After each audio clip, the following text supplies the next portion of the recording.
You knew this was coming. Oh yeah, you knew it. But I'm ready.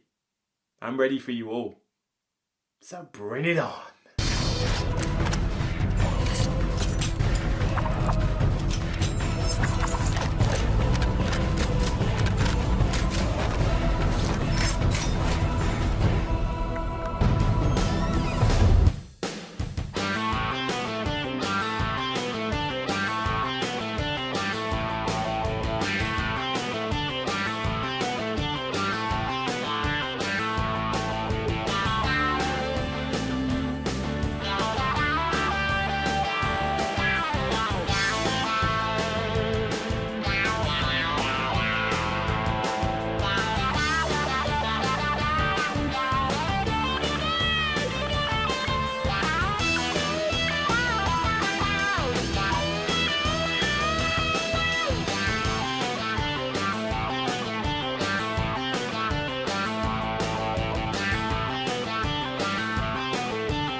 Hey guys, and welcome to a very interesting top 10 today.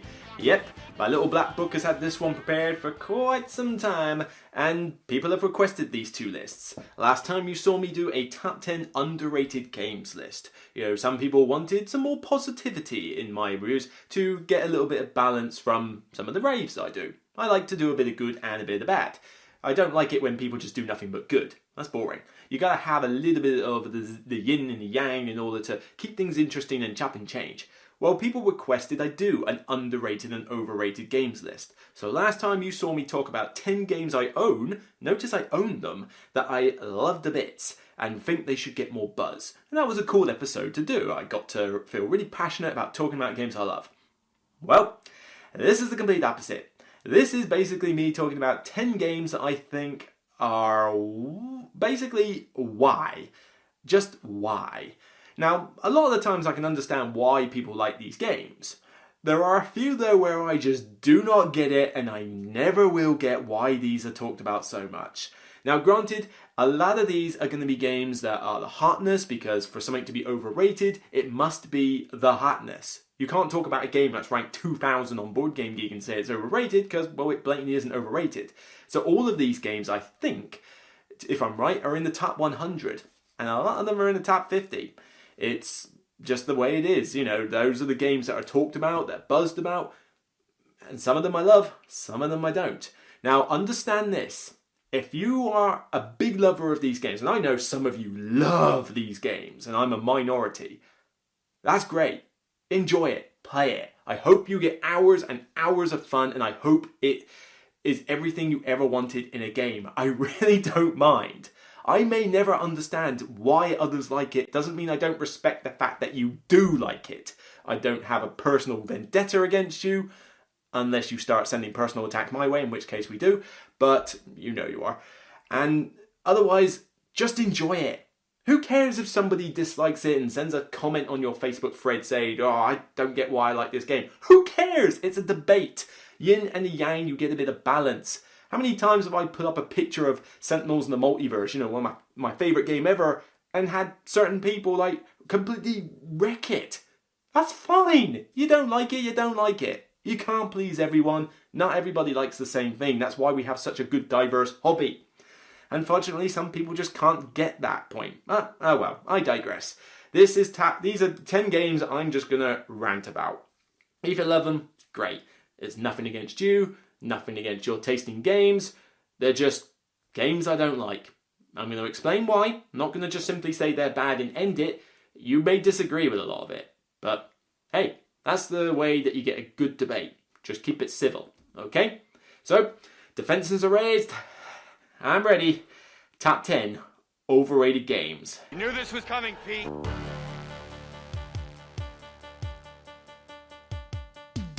Now obviously these games I don't own. I mean, they're overrated in my opinion, okay? Just opinion, reiterate again. But if I think they're overrated, why would I own them?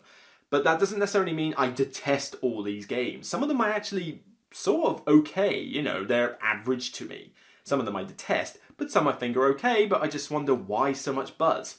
So obviously I can't show and tell these, you're just going to have to rely on the pictures. But most of you pretty much know what these games are because they're probably your favourite games ever. So number 10 is Through the Ages. Now I actually sort of like this game. I like civilization games and I like Euro games that are based on building up a civilization. However, Through the Ages for me gets a lot of buzz, and not just because for some reason Board Game Geek believes it's right to have two versions of the same game on the top 20. Seriously? Broken or what? But this one, for me, there's a couple of big problems I have with it that put me off like really loving it. Firstly, way too long. This is, I mean, yeah, you might have somebody you play it with that takes like barely any time, although people still say it's like 2 hours even with that. 2 hours with 2 players, most of the time you're teaching someone new or you've got 3 or 4 players and it's taking like 4 hours plus. That's just way too long. The downtime in it is too long to justify that 4 hours. The other thing I don't like is the war aspect, because you're forced to get that sort of military. You can't say that I'm a pacifist civilization, because if you do, you're just going to get trampled by other players. So you're forced to have that military. And I get there's a semi-thematic reason why that is, so, you know, I don't begrudge it or anything, but it just irks me the wrong way that I'm forced to do that. I don't get a choice in the matter. And again, I mentioned this on the Underrated Games review, I like it when I choose my path, not the game.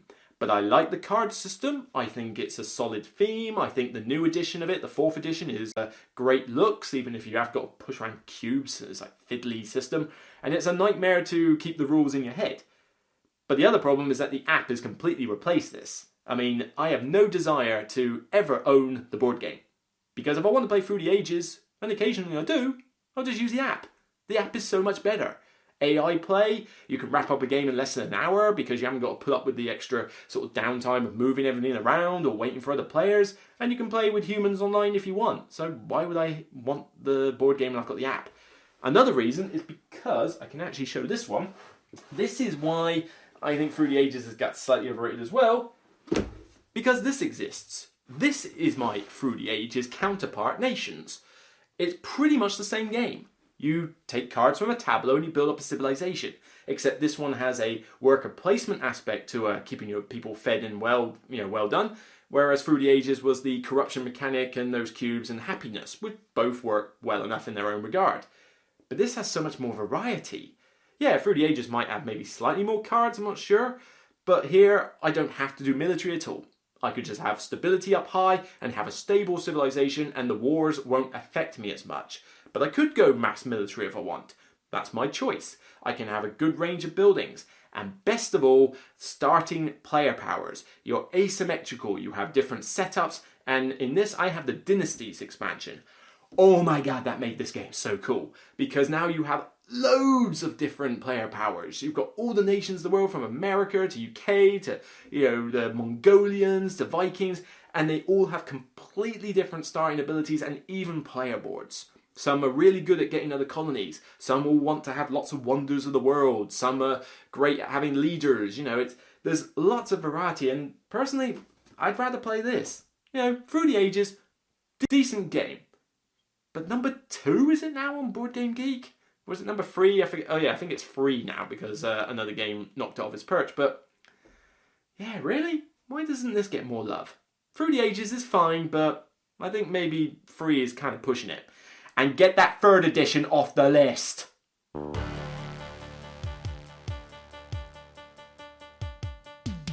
By number 9, and again, I don't mind this game, but, well, I just mentioned that a game knocked Through the Ages off the number 2 spot. This is the game. Only so many people have ranked this high enough to get it into the number 2 spot. That's the brokenness of the Board Game Geek rating system. Literally, like 10 people can get a game to number 1, whereas you could have Ticket to Ride with 50 million ratings or something, and yet it's still nowhere near as high. But it's just another dungeon crawl. Gloomhaven. It's fine. I don't think it's a bad game at all. I think I gave it a 6. I think it's okay, but people who have this game are raving about it so much. But when I played it, it just felt like another dungeon crawl. And even though the card system is I wouldn't say innovative, but it's certainly unique in that, you top and the bottom. I've seen that before, but it works well enough, being your life points as well as the different moves you can do. But everything else about it is basically every generic dungeon crawl you've ever seen. Takes way too long to play with multiplayer. You are there for hours and hours, and you might have traversed through about 3 rooms. Yay. It's got, lots of luck, and yes, it does have luck. There is a deck of cards that you flip it over, and it's basically a dice roll. Just because it's cards doesn't mean it's not luck. Yes, it's got a lot of story, but you're never going to get through all that story. Not unless you really have way too much time on your hands. But it's got the same difficulty spikes at the beginning, where everything's rock solid hard. Just doesn't give me that. Maybe I'm just getting slightly put off dungeon crawls. I don't know, but this one I thought was okay, but I just didn't. Imperial Assault, Descent, Claustrophobia. I'm just. Was it Level 7 Omega Protocol, Doom? There's so many dungeon crawl style games out there, and I'm just not seeing much in the way of innovation. Yeah, you can make an interesting fantasy setting and just give it a lot of story, and maybe it's the legacy aspect. Everybody jumps on a legacy game the second that word is mentioned. And to be fair, I like legacy games too, but for £100 for a game that I'm only ever going to want to play solo, that's a lot of money to spend on a solo only game. And yeah, I don't know, components could be a little bit better. I don't think any of it is bad. That's the thing. It's just number 2 rating. When you look at the amount of people who rate this game, it's fairly niche in how many people have got it to number 2. And it's not like nobody's played it, although to be fair, the first print run, literally about 5 people owned the game and that was about it. Now it's got a bit more exposure, but again, there's only so many people who have it, and yet number 2? Number 2? I don't know. Like I say, I'm fine with it. It's not one that I'm going to pick up. I just have not got the time to go through all that, that content. And again, maybe I'm just getting phased off dungeon crawls. They all feel the same. I need something new. And to be fair, have I got any dungeon crawl games? Yeah, Mansions of Madness 2nd Edition. The app integration, the horror immersion, that is my go-to dungeon crawl style game. Apart from that though, I don't think I have any dungeon crawl games. So maybe I'm just getting phased off them. I don't know. It's low on the list. I just think number 2 is kind of pushing it compared to a lot of other great games out there. Gloomhaven, number 9.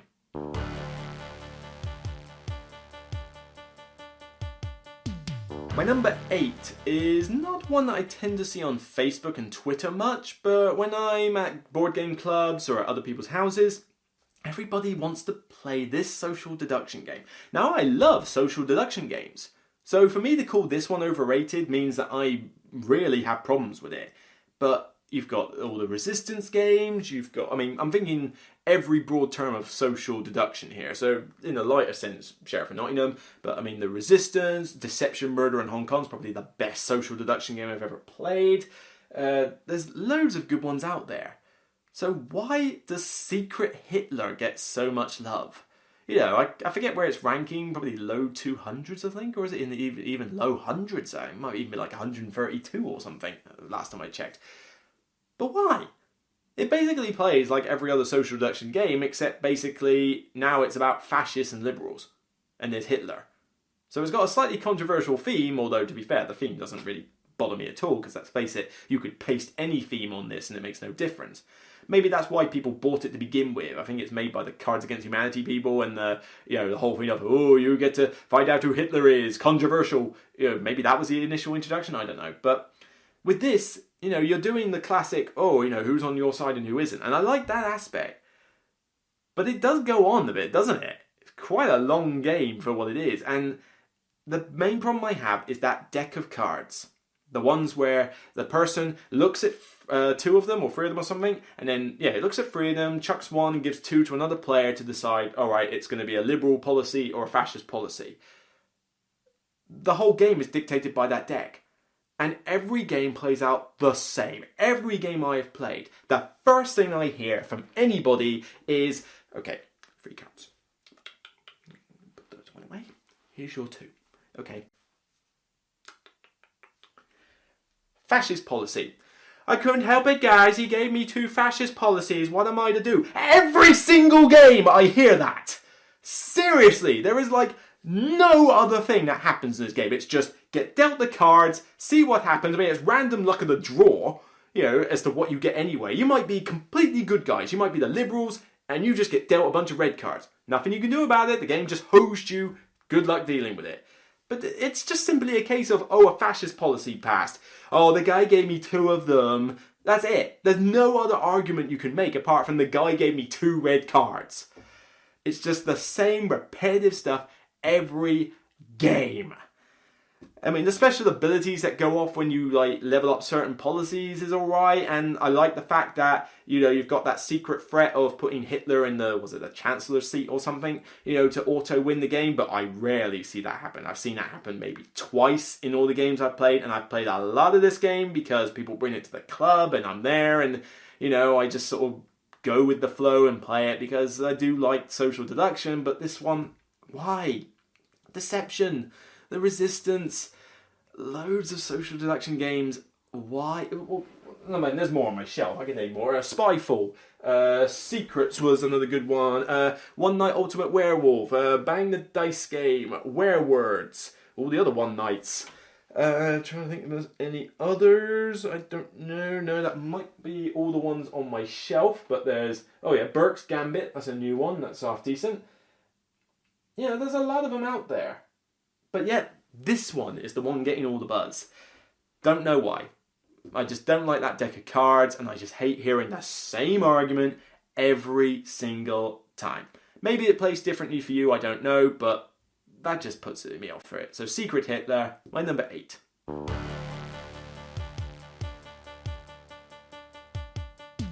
Number 7. Now, I used to own a game called Kingsburg.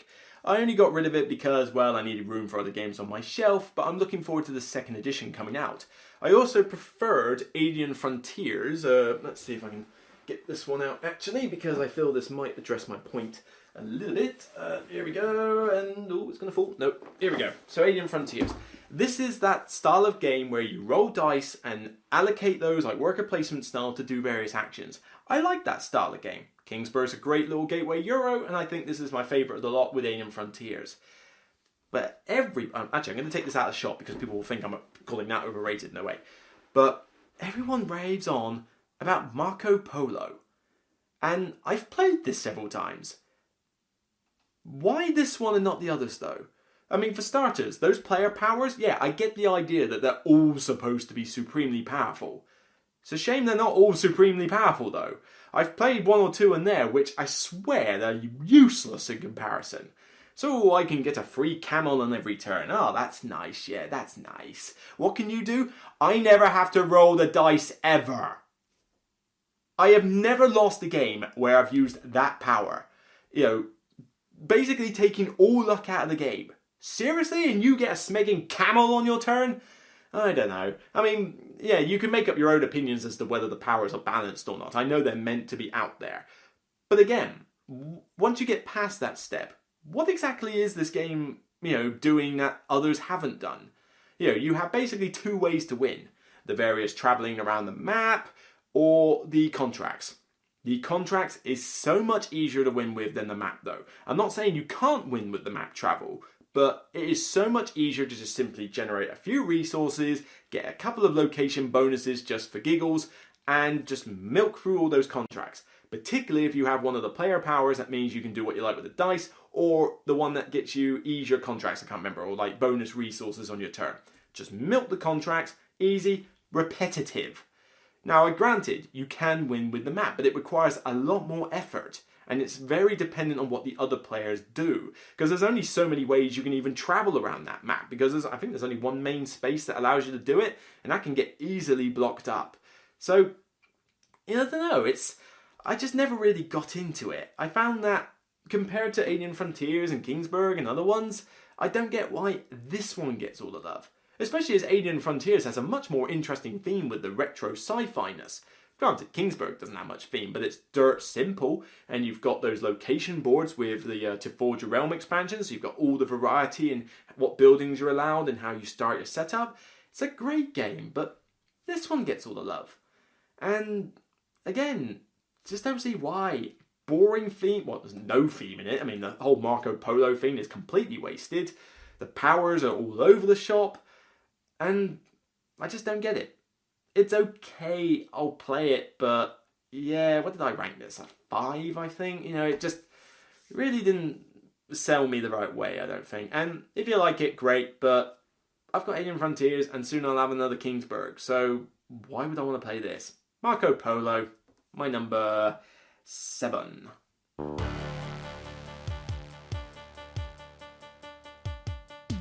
My number 6 is one that I actually talked about briefly on the Underrated Games video when I was describing one of my racing games on this shelf. I wonder if you can see most of it or even tell which one I'm on about. But if not, go watch the video, you'll find out.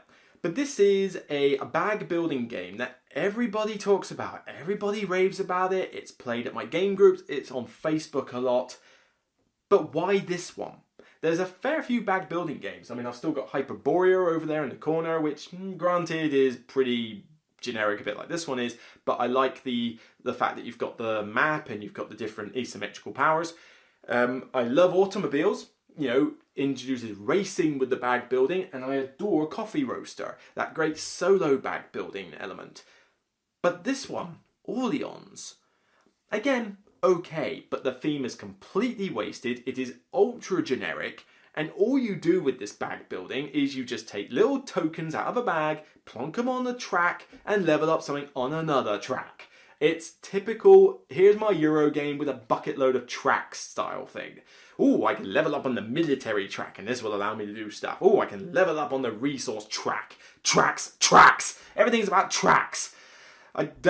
Why does Orleans get all the love and yet none of those other games I mentioned do? Coffee Roaster, fair enough. It's a bit hard to get hold of. But Hyperborea, yeah, the theme is irrelevant in it, but so's the theme in Orleans. So what's the difference? Except that one has more asymmetrical powers and a more interesting map. What do you do on the map in this one? Oh, you collect up bits and get points. But that's it? Nothing else? It's literally there just to basically... It's there like something out of a Stefan Feld game. It is purely there for points, not for theme, not for anything interesting. It's just connect routes. Joy. I'd rather be racing around a track doing the bag building. I'd rather be doing something fun and light, like little bag, efficiency shenanigans, making coffee, just because it's a fun little theme. I'd rather even do Hyperborea because, the development, yes, granted, it has tracks, I admit, it's not being hypocritical, but, and I must admit, Hyperborea is probably this close to actually coming out of my collection. But, even with that one, I like the asymmetrical variety it has and the fact that what you're doing on the map is more interesting. You can fight other players, you can move around and find stuff and explore a little bit. So, yeah, granted, it's as dry as Orleans, but this is just generic Euro style. Yet this one gets the buzz.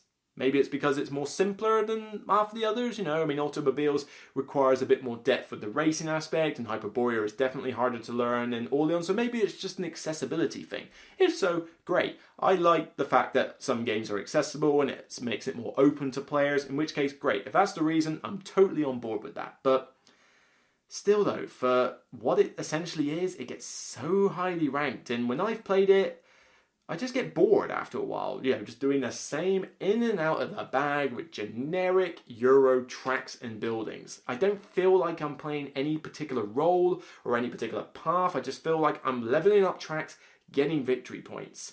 And that just doesn't sell me enough on a game. So it's okay, but still don't get why it's that talked about. That's Orleans.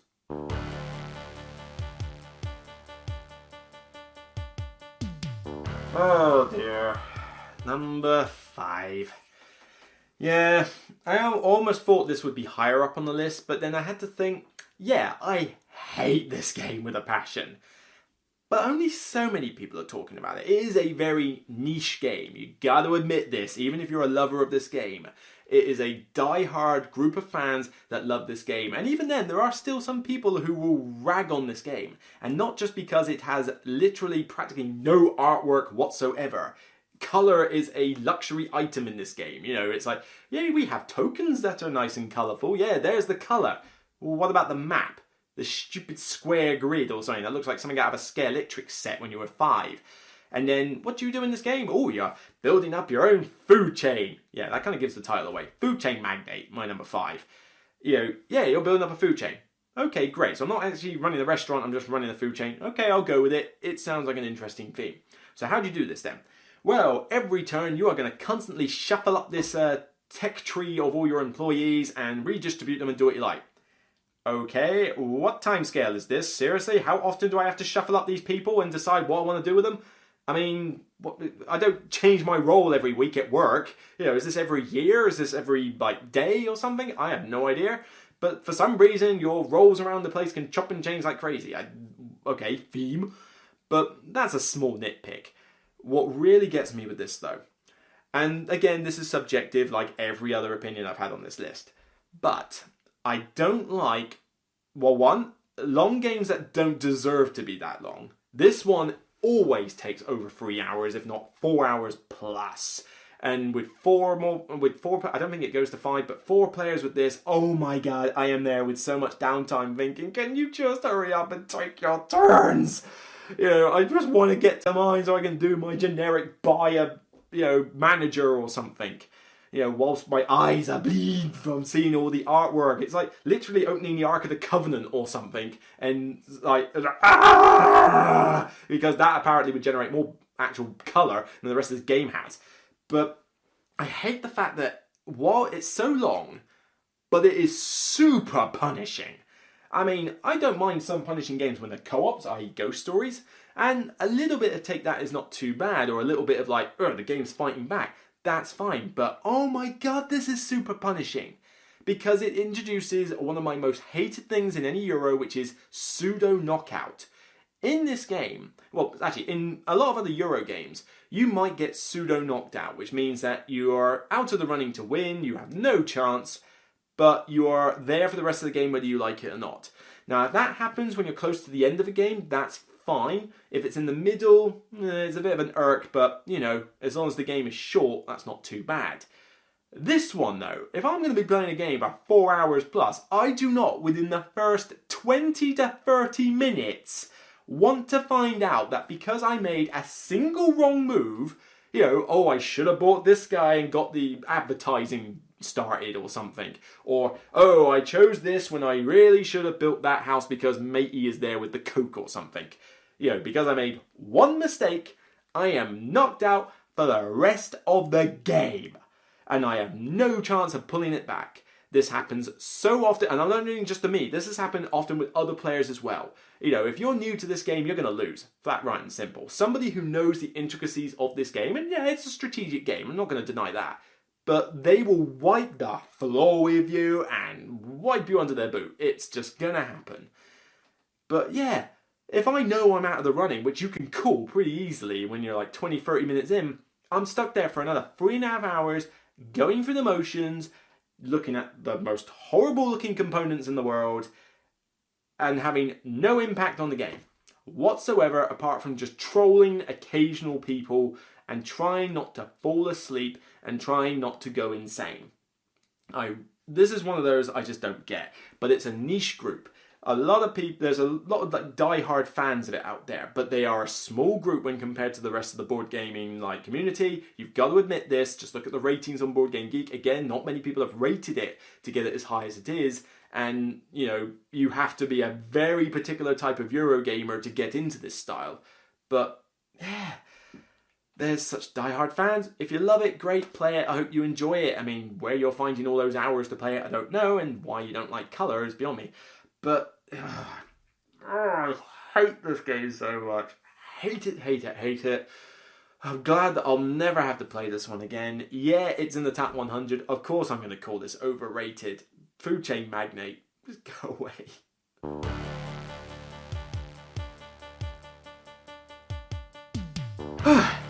Okay, calm.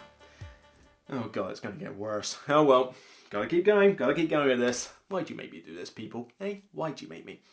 Number 4 is, I can get some enjoyment out of this, but deck builders are a dime a dozen. There are loads of deck builders, to the point where it's getting annoying that a lot of games are literally, pasting deck building onto their games in this small, insignificant way in order to make it more mechanically involved or something. I don't know. This is a straight up deck builder though, with a semi-racing aspect. You're racing down into a dungeon to basically grab as what treasure you can and, get out before the dragon wakes up. Although you might as well just ignore the dragon because he's about as effectual as a Smurf taking on Godzilla or something. I don't know. It's that waste of space. This is Clank.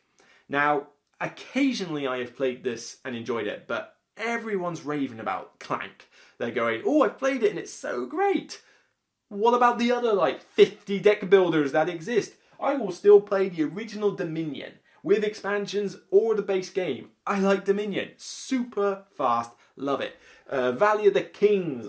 Legendary Encounters Alien. Legendary Marvel. There's loads of great deck builders out there with, granted, theme is difficult to put on a deck builder because the whole deck building mechanic doesn't really sell itself to theme, although Alien Legendary actually did a pretty good job of representing theme.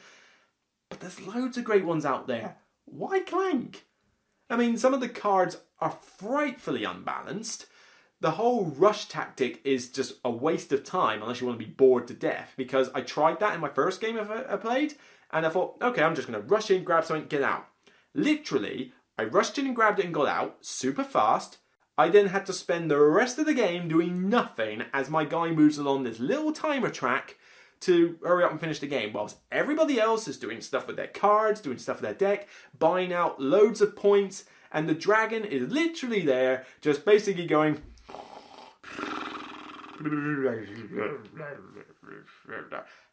about as ineffectual as you like.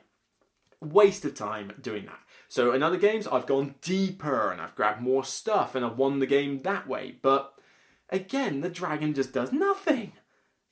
I had a game where literally the others could not have made more noise if they tried. Loads of their cubes in the bag, barely any of mine. No surprise that I got in and out with my fast movement, and I think it was the seawater one, like the mermaid movement. I was in and out, going all over the place, took my time, grabbed a load of cool stuff, and the biggest price artifact or something. But everybody else was in and go, oh, we got to get out, right? Slowly does it, some got to the very top still, some didn't. But all those cubes, and the dragon still only managed to just eat one person. Just. Literally the last pull was a kill, and he wasn't even going to get out anyway. God, the amount of effort you have to go to just to get that dragon to do anything legit. Why is it even there in the game? So when you take that out, it's just basically a dungeon crawl deck builder, with a bit of movement. And, well, Tyrants of the Underdark does that, and that's got no theme in it whatsoever. That's another dry Euro, but, it's pretty much the same thing of do deck building in order to move on a map. So occasionally this one can be interesting, but I just don't get why this deck builder and not so many other deck builders out there. I know we're saturated with the things, but there's loads of other ones that I just think are better than this, and yet it's done well enough to not only get an expansion to it, which literally is just insert extra generic map here, and even Clank in Space, which was a massive PR fail, where it's oh my god, it's going to be an amazing game, you must wait out, oh my god, it's so amazing, and it's Clank in Space. Oh my god, PR fail. And I've seen that one played for hours. Clank is meant to be a short game. It never ends that quick. Normal standard length for a game, but Clank in Space I have seen go on for 3+ hours because it is more complex than the original. Granted, they may have been slow players, I don't know, but when you get a lot of people in Clank in Space, there's just so much more to do in it. I am never trying Clank in Space with that kind of time length on it. I wasn't that impressed by the original Clank. Do you really think I'm going to try the Space version? No. So many other great deck builders. Why this one? That's why it's high, because it's getting a lot of buzz. This is definitely seen on a lot of Facebook groups. Again, if you love it, great, enjoy it. Purely me, purely subjective. Just not for me. Clank number 4.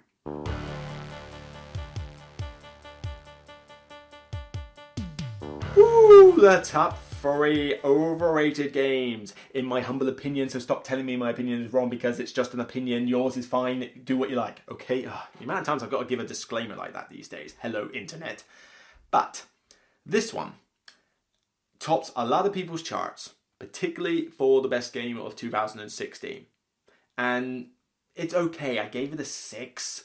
You know, above average, you can convince me to play this game, I'll play it. But it's still going to have certain things about it that just really rub me the wrong way. And I don't get necessarily why people overlook them so much and why this one is just talked about all the time. And that's maybe half the point. It's just constantly photos of this with the 3D tiles, which I admit, the 3D tiles and hexes for this look great. Shame the people who made the game didn't do it though. No, they gave you these easily chipped cubes and this generic hex map. And then a bunch of cards with stock photos on them, and that's about it. And player boards, which if you literally just go slightly, then your cubes are all over the place and you've basically lost track of what you were doing. So people have gone out of their way to spend like $60 extra on this game just to get the overlays for the boards. God knows how much those 3D tiles cost. They cannot be cheap. 3D printing is not cheap, so to get stuff like that must have cost a fortune. Just to get the game to a standard where you could actually say, yeah, you know what, I would buy this off the shelf if it was this standard. Get on with it. Yes, get on with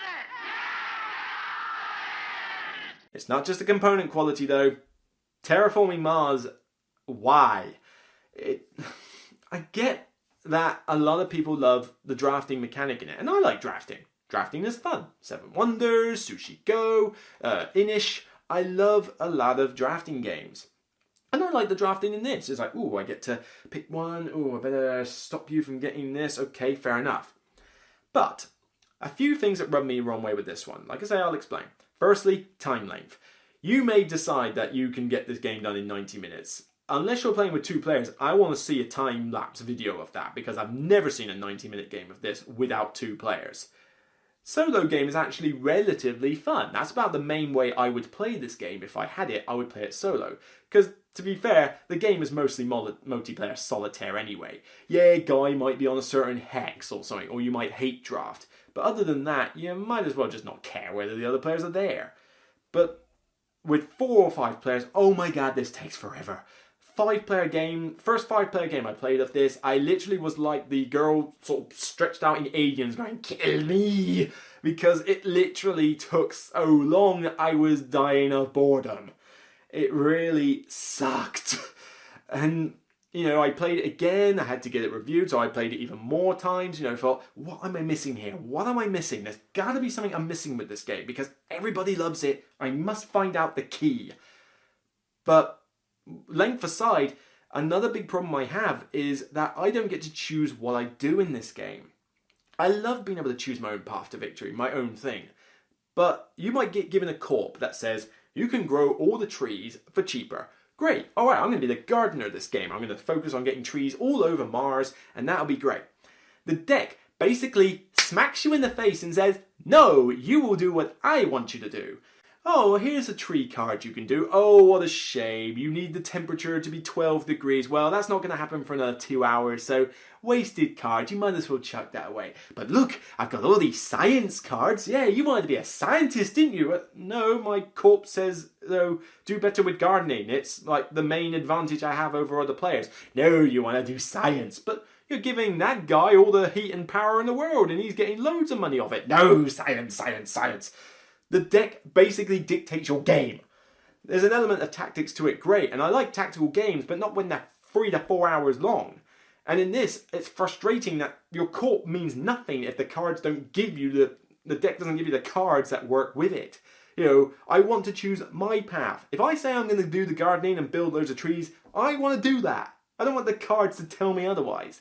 You know, I've never actually had a strategy in a game which resolved around building cities. Because I never see those cards, they just never come out of the deck. It doesn't matter if I've got the corp that gets me cheaper cities or starts with a city, the cards just don't help.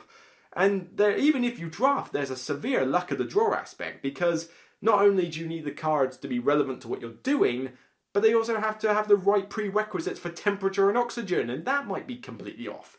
The game is trolling me when I get, oh my god, it's a hand of all green cards, great! And they're all completely out of the prerequisite range because it's like, early game and they're all late game cards. Well, you can't hang on to them, you need to play stuff. I don't know, I understand this one a bit more as to why people like it, and I gave it a 6. 6 is still an above average game. You can convince me to play this game. But the amount of buzz it has, the fact that it tops loads of charts, it was the top 10 of the People's Choice on the Dice Tower, everybody just loves this game, doesn't seem to care about the time length, don't seem to care about the fact that they don't get to choose what they want to do apart from what the cards say, the fact that the components are pretty rubbish, the fact that unless you get all the upgrades, which cost money, the fact that the expansions are a complete cash grab. I mean, come on. 20-something pound plus to get 2 maps that are basically the same planet, just rejig a couple of bonuses and lakes around, yay! And the objectives, yay, it's alright, I get all the science cards and get these points. Well, now it's actually get all these type of cards and get points. Wow, variety. And here's a tip, Stronghold. Rather than have them all pre-printed on the board, why didn't you make the objective tiles single tiles? Like in Isle of Skye with those windows that you fold in. You could have mixed and matched 5 different of those objective tiles every game. Infinite more variety, more interesting game changes, but nope, you had to fix them on the board and then just release a map for lots of money that just said, here's another fixed amount. And now even the Venus pack, yay, it's a blue planet now, or whatever it is, with a little sideboard that apparently barely even works unless the cards come out of the deck to represent it. Yeah, not the way I would be selling this game if it was me. But, like I say, love it, great. It's just overrated for me, and I've talked about it too long anyway. Terraforming Mars, number 3.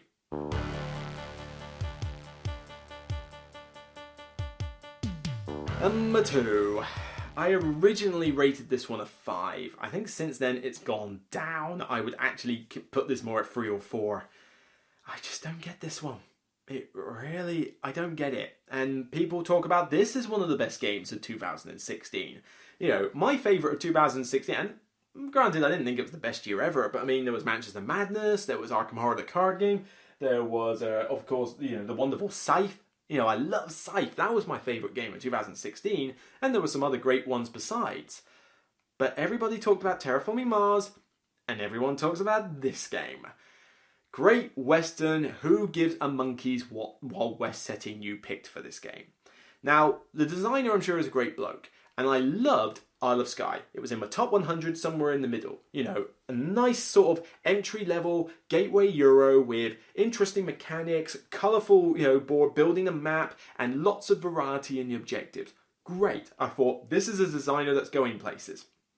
Well, he's certainly going places because, all his games are super popular, so fair play to you, mate, but stop making these really overcomplicated and convoluted games here. Great Western Trail, I don't know. I had to review it and I really didn't enjoy my time doing it because it's got too much in it. And I'm not saying it's too complicated. I mean, there's only so much you can do in it. But, you rinse and repeat the same thing, building up this little engine of yours for 3 hours plus. I mean, yeah, some people claim they can do it in 90 minutes. Again, the same people. Imagine you're teaching new players in that. You might be able to get it down to that short time length, but from what I'm seeing, they are an exception to the rule. It's not a general thing. And I've seen games of this go on way too long. That whole timer mechanic down the left-hand side takes way too long to get going. But length aside, the gameplay itself. You're moving along this trail and then teleporting back to the start. And then move along and then teleport back to the start. Okay, theme. And, it builds up over time, but it's the same generic buildings you see every game. And most of those buildings are going to be the same because in order to get the high level ones, you've got to pretty much focus your time on doing it. And I've never seen a building strategy work. You've either got go mad on cowboys, go mad on buildings, or go mad on trains. some subtle variances here and there with whether you'll go for objective tiles or clear out those booby traps or go hunt Indians or something, but mainly your tactic is going to be based on some combination of those cowboys, those train drivers, or the builders. Never had the builders work for me. They're just too much effort for too little. Some of the earlier buildings are fine, and your opponents are going to build some anyway. I much prefer winning with trains, or most likely the cowboys. Just buy a ton of cows, sell them for a good profit. Although on that note, I've bought this section of cows. These are my prize cows. I took effort to go to locations, raise the money, maybe kill a few Indians here and there, to get the money and, buy these prize cows. And I intend to sell them. Why, Alexander, did you put this staple deck building mechanic in this game? I'm getting sick and tired of designers, not just him, loads of other designers going, oh, how can we make this appeal to more people? Let's add deck building, because everybody likes deck building. I like deck building. Not when you paste it into a game as this little side thing that's totally unrelated to the theme, because you're deck building these cows, and then when you get to the festival or thingy at the end, the market, to sell them off, for some reason your prize cows have gone missing. Where is it? I knew I had this prize buffalo somewhere, but oh well, I guess we'll just have to sell the little ones. Sir, it's actually right over there. It's in the field. No, apparently I can't see it. It's hiding behind the tree, sir. It's literally trying to be a cow ninja. It's like, nope, I don't have it on the card. We'll just have to sell these rubbish ones. What? I bought the cow. I can sell it. Pointless. That is such irritating. But then on top of that, the game never feels that interesting because the downtime is really long in this as well, because by the time I finish my go, I already know what I'm going to do next. I move to this building to do this. Right, next turn I'm going to go to that building and do this. Straightforward. Waiting long for my turn. It takes forever to come round. And it takes you like your 5-10 seconds to do your turn, and then you got to wait again. So I'm always seeing downtime. But then it goes on too long for what it is, because it's an engine building game, and that's okay. I mean, I like Splendor and stuff, but Splendor is a 30-minute game. Once you've got your engine going, you've finished the game, your engine was a success, you win, job done. Your engine didn't work, oh well, you were only playing for 30 minutes, better luck next time, you've learned from your mistakes.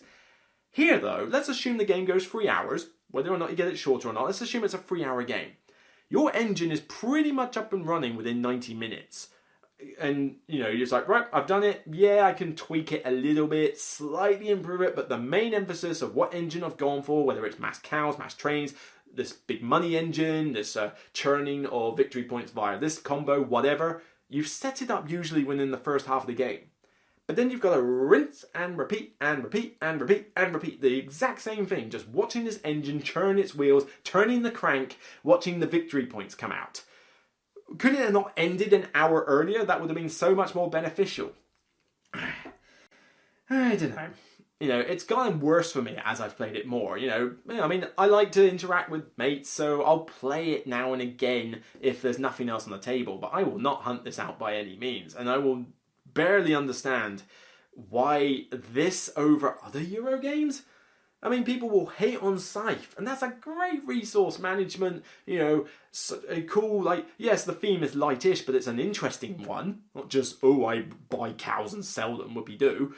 But it's got the great action selection thing, you've got the asymmetrical boards, you feel different, the different factions going up against different factions is interesting, it's great components, supreme quality. This one is another Stronghold game with okay-ish components, it's not bad, but it's not fantastic. And it just has, I think, one too many mechanics for its own good. Remove the deck building entirely. Just say when you buy the cows, you've got them, they're in your tableau. Make the buildings a bit more interesting, put some variety. Have asymmetrical buildings so that your players are differentiated in some way. Make the builders more interesting to go for. And why negative points for a lot of these markets? It's like, I couldn't travel fast enough, therefore punish, loads of negative points. No, don't give me bonus points, but you don't have to make it, horrible just because I don't happen to have a fast train or something. I don't know. If you like it, great. I know some people who are such veterans of this game that they go to tournaments and do all sorts of things with this. Fair enough. You found a grail game that you love. Good on you, man. You know, perfect. Hope it's that for you. But I'm never going to understand it, and you're just going to have to accept it. You know, I can play this game. I can win this game. But I'm pretty much never going to enjoy it. Great Western Trail. What could I possibly think is more overrated than this? I think most of you have pretty much sussed it by now. Harry. You knew this was coming, Pete.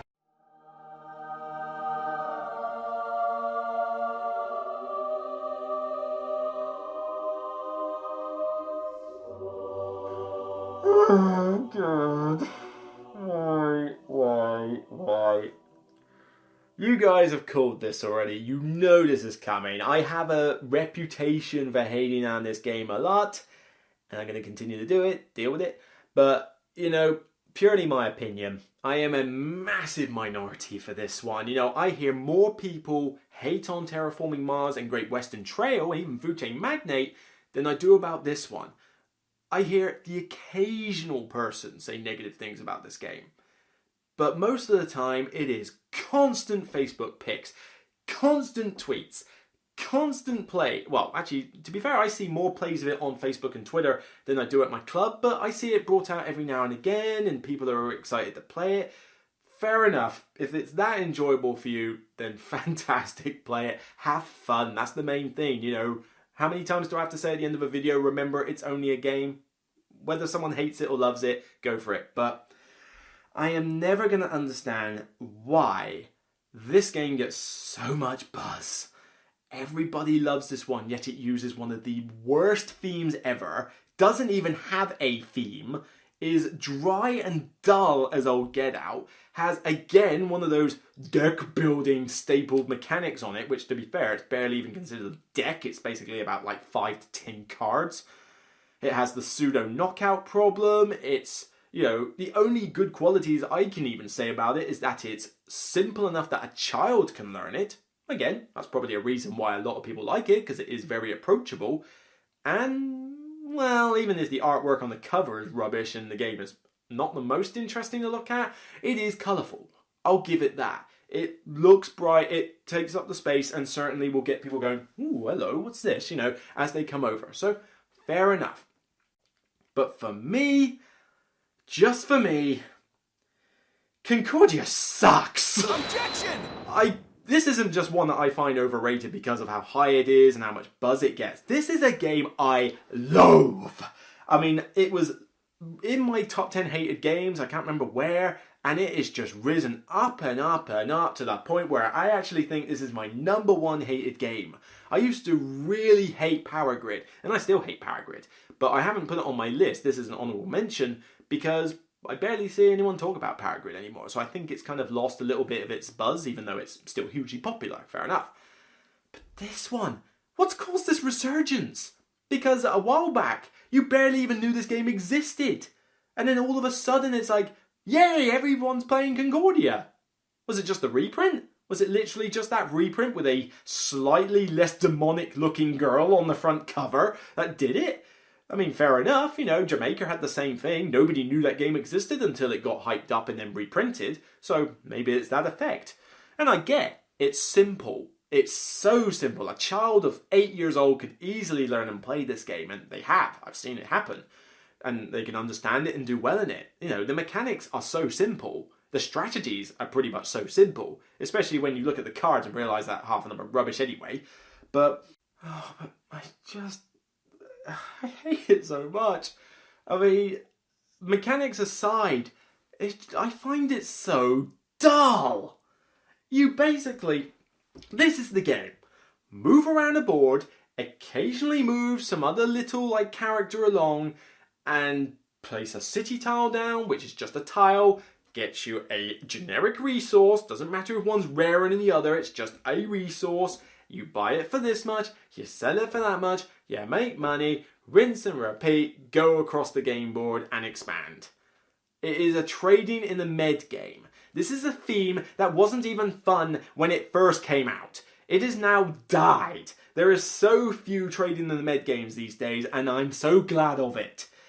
this seemed to be like the last one that got so much buzz. This was like the Trading in the Med game that everyone is playing. But I find it so dull. I am bored. I don't care if the game lasts 90 minutes. Although the first game I played, 5 players, all of us knew, 3.5 hours. Seriously, the AP at that convention, oh my god, I was driven insane. Never play it like that again. Never playing this with 5. Well, I'm not even playing it again, what am I talking about? But, you know, when games, even when they were about 90 minutes, and I'll give it that, you know, the game can be relatively short. Maybe that's another reason everyone loves it. But for those 90 minutes, I am bored. I mean, spoiler alert, my last week I put New Angeles on the list. I said that was a 3-hour game. A long game that is engaging, I'm all for. I'm never checking my watch. This game though, I am checking my watch after that first 2 rounds. I am that bored. It's just, the deck building there is completely haphazard and unnecessary. The cards had that pseudo knockout problem because you might think, right, I'm going to go for having lots of this particular one. And someone buys the card that you're after. Whether they even know you're going for it or not, they might have just bought the card because it was cheap or it had the ability on it they wanted.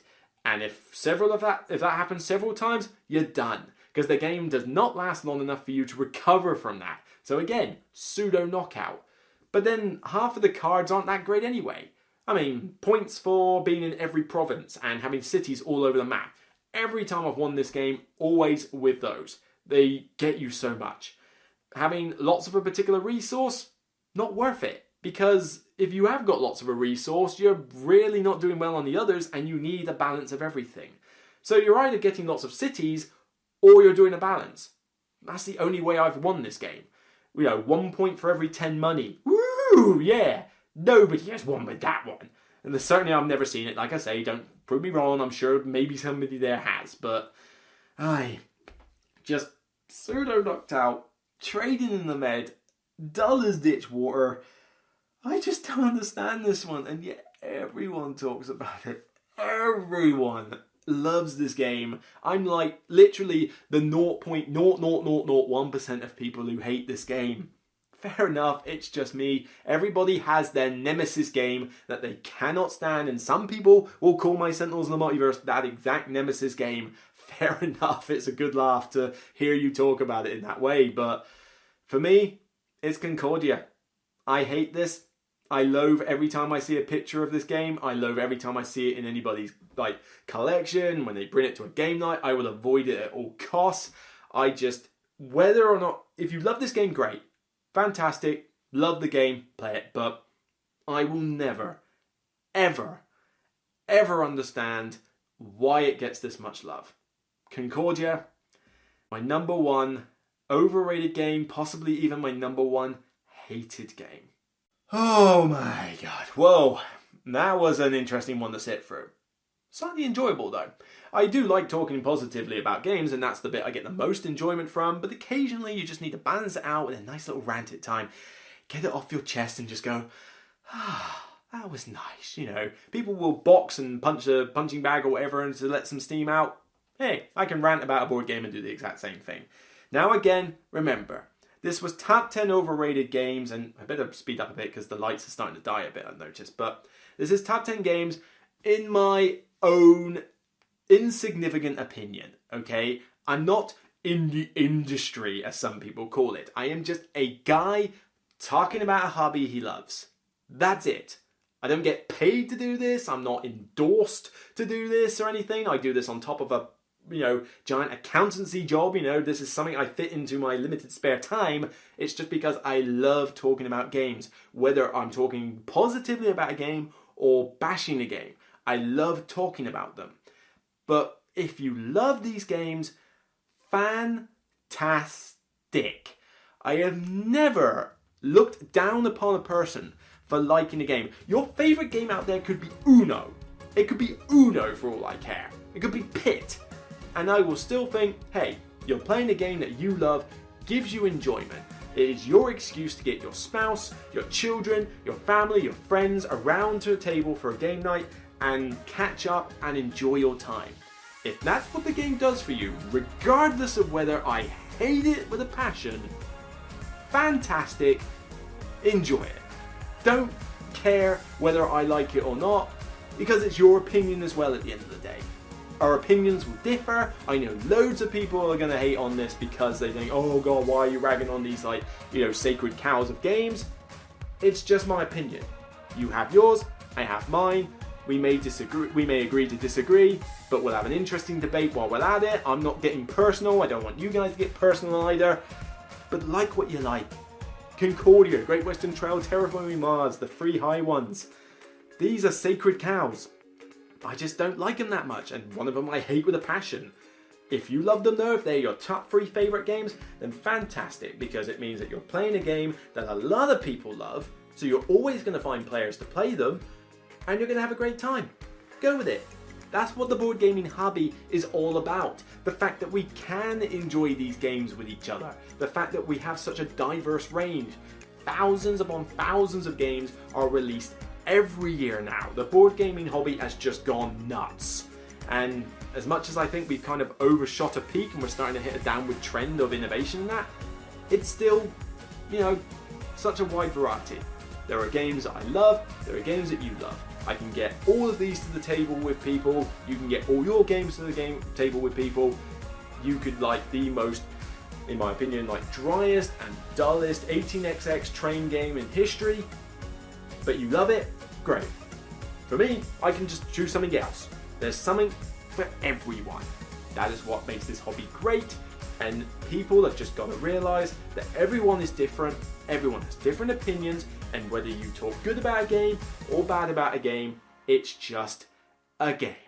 That's it for me. See you on the next Top 10 list, see you on the next review, whatever I do next. Remember, as I've always said, overrated or underrated, it's only a game. Take care guys, love you all, see you next time.